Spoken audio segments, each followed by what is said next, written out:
नमस्ते, अस्सलाम वालेकुम। ताहिर गोरा बिला तकल्लुफ़ में आपकी खिदमत में हाजिर है। व्यूअर्स, आज हम बातचीत करेंगे एक बहुत ही ख़ास हस्ती से, जनाब मेजर गौरव आर्या जी से।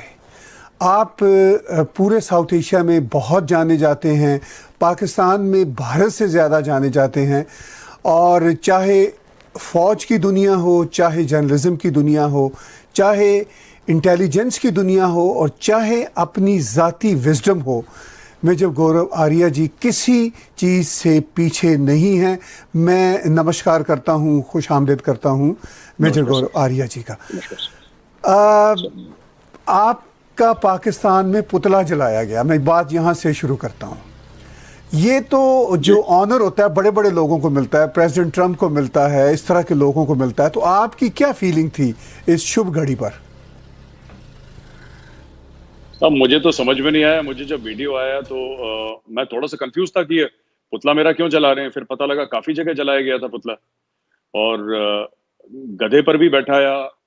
तो जब गधे पे बैठाया तो तब मुझे लगा कि हाँ, मैं थोड़ा फेमस हो गया हूँ, क्योंकि सिर्फ जो बड़े बड़े नेता होते हैं इंडिया में उनके पुतले को गधे पे बैठाया जाता है। तो बोला कि साहब आपके पुतले, एक मेंबर ऑफ पार्लियामेंट मुझे मिले, बुजुर्ग आदमी है बड़े, 70-75 साल के। तो मैंने बोला कि सर ये क्या कर रहे हैं पाकिस्तान में? तो उन्होंने मुझे ऐसी करके बोला कि कह रहा बेटा, इसमें ना सियासत में 30-40 साल निकल जाते हैं और लाखों रुपए खर्च करने पड़ते हैं, तब जाके पुतला जलता है, और तुम्हारा मुफ्त में जल गया, तुम परेशान हो रहे हो, तुम खुश हो जाओ। तो फिर यही बात फिर आई गई हो गई सब बात कि इस वक्त जो सिचुएशन है पाकिस्तान और भारत के बीच में, पहले मैं एक और बात आपके ही रेफरेंस से करता हूं कि पाकिस्तान के बड़े से बड़े आर्मी जनरल्स हों, उनके स्पोक्स पर्सन हों, मिनिस्टर्स हों, वो ट्विटर पर आपके साथ एनकाउंटर ऑन एंड ऑफ करते रहते हैं। तो आपने अब तक क्या उनके एनकाउंटर से उस माइंडसेट को समझा, उनकी अप्रोच को समझा? आफ्टर ऑल वो इस तरह का सोशल मीडिया पर एनकाउंटर आपके साथ जो करते हैं, वो क्या चाहते हैं? ताहिर साहब, सिर्फ उनके जर्नल नहीं, उनके जैसे कि उनके बड़े बड़े सहाफ़ी, उनके cabinet ministers, chief minister Balochistan, अभी हम बात कर रहे हैं तो ये वीना मलिक साहिबा हैं, एक्ट्रेस हैं पाकिस्तानी, वो ट्विटर पे लगी हुई हैं।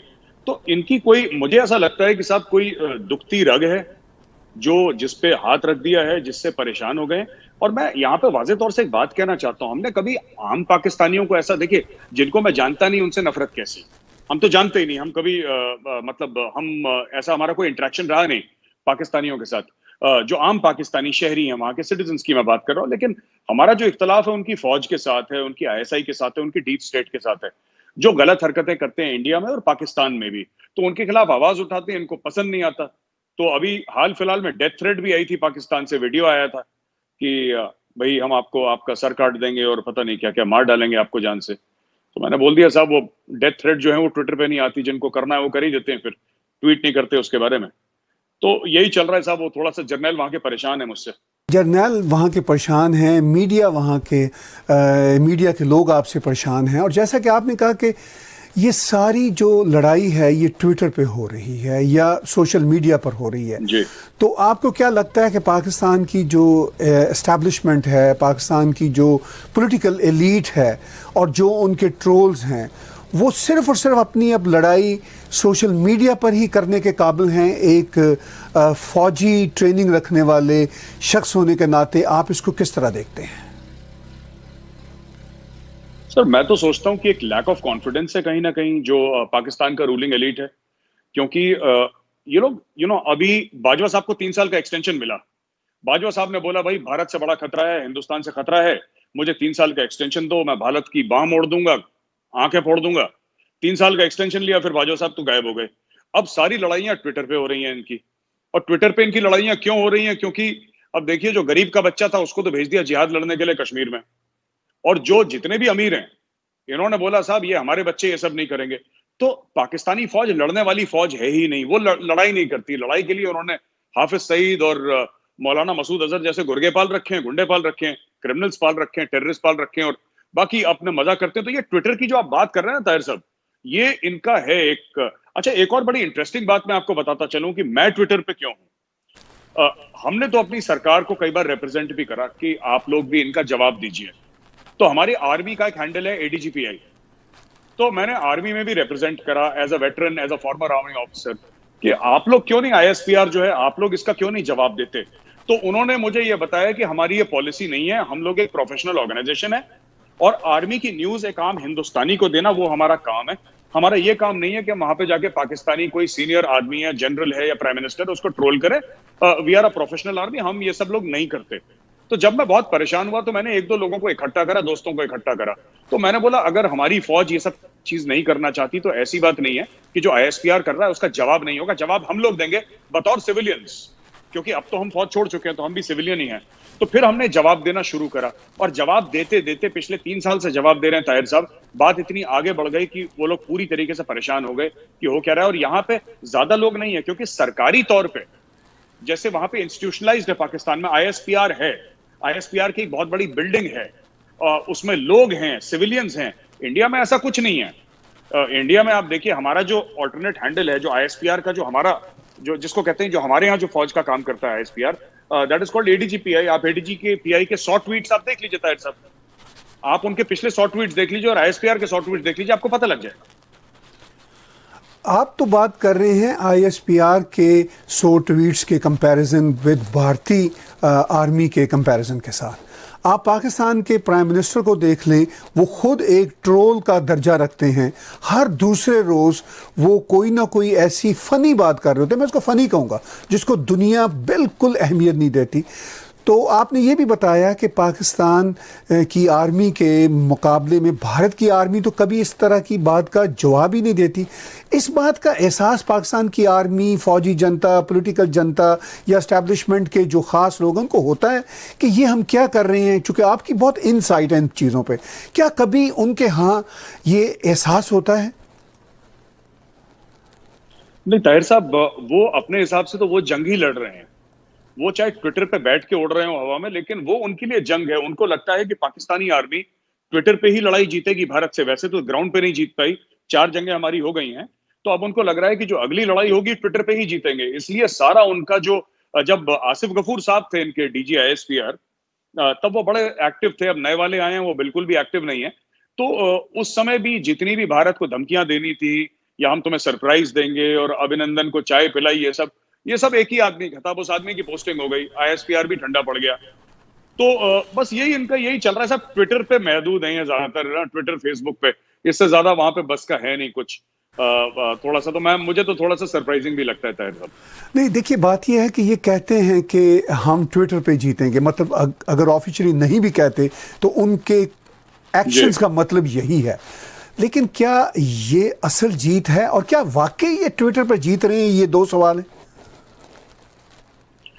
ताहिर साहब, मुझे तो खुद अच्छा नहीं लगता कभी कभी जो मुझे करना पड़ता है। मुझे लगता है, मैं आज से 21 साल पहले आर्मी में ऑफिसर था, आज भी मेरे रैंक के आगे मेजर है। तो ये सब चीजें नहीं करनी चाहिए, ये मजबूरी है, क्योंकि ये मानते नहीं ISPR वाले। मुझे तो ये नहीं समझ में आता कि इनको शर्म क्यों नहीं आती। आप फौजी हैं, आपने वर्दी पहनी है, आपका काम है अपने मुल्क की हिफाजत करना, ये आपकी पहली ड्यूटी है। ये गल्ले, आप समझते हैं पाकिस्तान में पता नहीं क्या बोलते हैं, गल्ला समझते हैं आप, जो कैश बॉक्स होता है, ये गल्ले पे बैठी हुई फौज है ताहिर साहब। ये गल्ले पे बैठे हैं। आप देखिए फौजी फाउंडेशन $20 बिलियन का बिजनेस है। आप ये पास्ता बनाती है फौज, ये फर्टिलाइजर बनाती है, ये जिबा करे हुए ईद के जानवरों की खालें बेचती है। तो अब अगर हम इनसे ये एक्सपेक्टेशन करें कि फौज लड़ेगी, तो मुझे नहीं लगता कि अपने मफादात छोड़ के फौज, ये अब लड़ने वाली फौज नहीं रही। जो इन्होंने लास्ट लड़ाई करी थी 99 में कारगिल में, उसके बाद तो साहब इन्होंने कोई एक्शन करा नहीं है। और ये सारा का सारा अपनी जो देश की हिफाजत है, मुल्क की हिफाजत पाकिस्तान की, ये इन्होंने बांट दिए, ये पकड़ा दिए इन्होंने हाफिज सईद जैसे लोगों को। तो अब तो खुद ये काम कुछ करते नहीं है ऐसा। तो मेरे लिए बड़ा डिस्टर्बिंग सा लगता है। ताहिर साहब, किसी ने मुझसे पूछा था, मैंने एक इंटरव्यू में बोला भी था ये कि मुझे बहुत बुरा लगा कि मेरा दुश्मन ऐसा निकला। क्योंकि देखिए, आपकी भी पहचान आपके दुश्मनों से होती है। अगर आपका दुश्मन मजबूत हो ना, तो आपकी भी इज्जत बढ़ जाती है। कहते हैं कि हाँ, उस पहलवान से इसकी दुश्मनी है तो इस आदमी में भी दम होगा। तो मुझे खुद की भी कभी कभी थोड़ी सी बेइज्जती सी लगती है कि यार, मेरा दुश्मन इतना कमजोर निकला, लोग मेरे बारे में क्या सोचते होंगे। तो ये फीलिंग्स आती है कभी कभी मन में ताहिर साहब। देखिए, आपने बात की पाकिस्तान आर्मी की जो जंग की सलाहियतें हैं वो 99 तो ज़रा अभी की बात है। 71 में जो हशर हुआ, 93,000 जो आर्मी जवान थे, अफसर थे पाकिस्तान आर्मी के, वो प्रिजनर्स ऑफ वॉर बने। तो ये तो दास्तान लंबी चली आ रही है। इवन 65 की वॉर के बारे में आर्मी के अपने पुराने जर्नैलों का ये मानना है कि हमने वो भी वॉर लूज़ की थी। इस सारी सिचुएशन में चलिए आर्मी को तो एक तरफ रखिए, जो पाकिस्तान की पॉलिटिकल जनता है और ख़ास तौर पर आज के prime minister mister Imran Khan, वो जिस तरह ट्विटर पे ट्रोल करते हैं, वो आपको कैसे लगता है? चूँकि ऐसा नवाज शरीफ में या जरदारी में इस तरह की सूरत हाल नहीं थी। ताहिर साहब, मुझे पता है, मैं इमरान खान के ट्वीट्स पढ़ता हूँ, मुझे बुरा भी बहुत लगता है, क्योंकि बात इमरान खान की नहीं है। अगर Imran Khan as a person करता तो शायद बुरा नहीं लगता। आप देखिए ना, वो 22 करोड़ लोगों को रिप्रेजेंट कर रहा है इमरान खान, चाहे वो सिलेक्टेड ही क्यों ना हो। वो आर्मी की तरफ से सिलेक्टेड हो, लेकिन अब तो वो बन गया प्रधानमंत्री पाकिस्तान का। ही रिप्रेजेंट्स, जिसको हम लोग कहते हैं ना, वो 22 करोड़ लोगों का, उसको गुरूर अगर नहीं है तो उसको गुरूर होना चाहिए 22 करोड़ लोगों का। जब 22 करोड़ लोग अपने प्राइम मिनिस्टर का ट्वीट देखें तो उनको लगना चाहिए कि यार ये हमारा प्रधानमंत्री देखो, ऐसा होना चाहिए बदला। ना कि एक ट्विटर का ट्रोल जिसको कि फिर लोग आते हैं, फिर उसको गालियां भी सुनाते हैं, ये भी करते हैं, वो भी करते हैं। फिर पब्लिक लाइफ में चलता है ये सब। लेकिन मुझे लगता है कि इमरान खान साहब ने थोड़ा सा ज्यादा कर दिया। मतलब बहुत ज्यादा उन्होंने ट्विटर पे, ग्राउंड पे परफॉर्मेंस नहीं है उनकी। अब देखिए, मोदी साहब ने, उन्होंने करीब 100 ट्वीट करे होंगे मोदी साहब के खिलाफ। मोदी साहब का एक ट्वीट दिखा दीजिए जिसमें मोदी साहब ने जवाब भी दिया हो, क्योंकि नरेंद्र मोदी जी जरूरत नहीं समझते कि वो, जिसको हम हिंदी में कहते हैं, पता नहीं उर्दू में क्या कहते हैं, वो जरूरी नहीं समझते कि उनके मुंह लगे, तो इसीलिए वो जवाब नहीं देते उनका। वो तो खैर ठीक करते हैं प्राइम मिनिस्टर नरेंद्र मोदी। उनको इन छोटे छोटे पैटी इश्यूज पर क्या मुंह लगना, और ये मैटर नहीं करते। अब मैं